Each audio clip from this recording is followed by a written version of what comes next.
yeah, let's see what is my architecture currently. So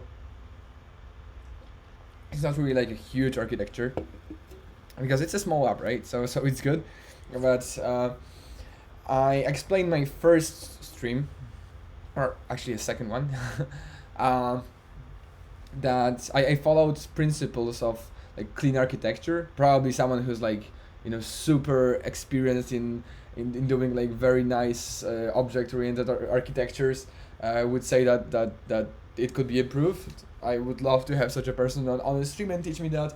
For my standards, it's a really clean, nice architecture. You know, the most important thing, the dependency hierarchy is on point. So basically, flashcard is a module that contains all the important logic. So let's see it actually.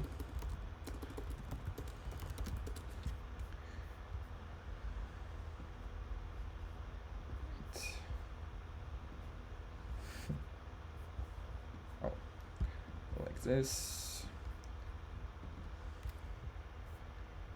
So yeah, we can see this is the flashcard module, and it has all the important stuff like, okay, what's even a flashcard? Like flashcard consists out of ID, front, back, creation date, answer submitted, uh, and yeah, basically the super memo. So this is like metadata for this whole algorithm of reminding you to review something. So we're like a review engine, right? This is the logic is all here. It's based on a scientific paper that someone created in the 90s for like optimal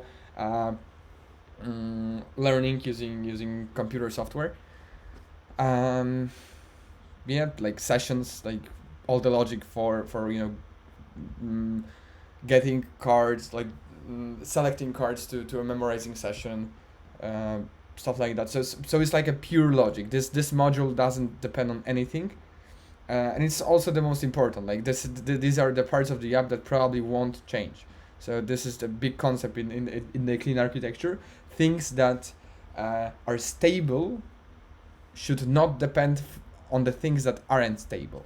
So basically, flashcards is super stable. Like we probably won't change the logic there in a couple of months or something. Uh, Here, on the other hand, we have controllers. So this is something that invokes flashcard rules, like business rules. Uh, Actually, this architecture is nicely explained here. But yeah, I never understood a lot from this kind of images. But the idea is, okay, entities like pure business rules are in the center. They don't know about use cases and controllers. Basically, use cases and controllers layer in my architecture is the same thing.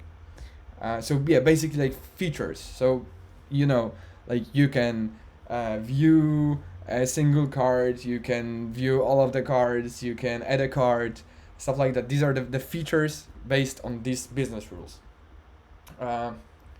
And the controller to perform this features, it needs to have a view. So it needs to be able to show something to the user. It's an abstract concept for now, view.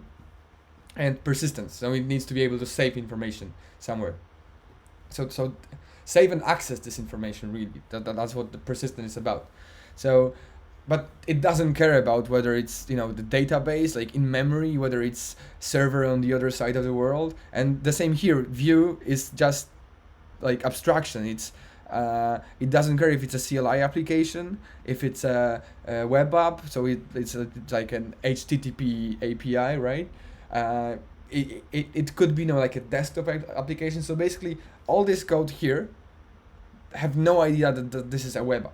So this is a nice separation of concerns here, uh, and yeah, then things that are most fragile is something like, okay, this is we have some HTTP API as an interactor, so it's an entry point.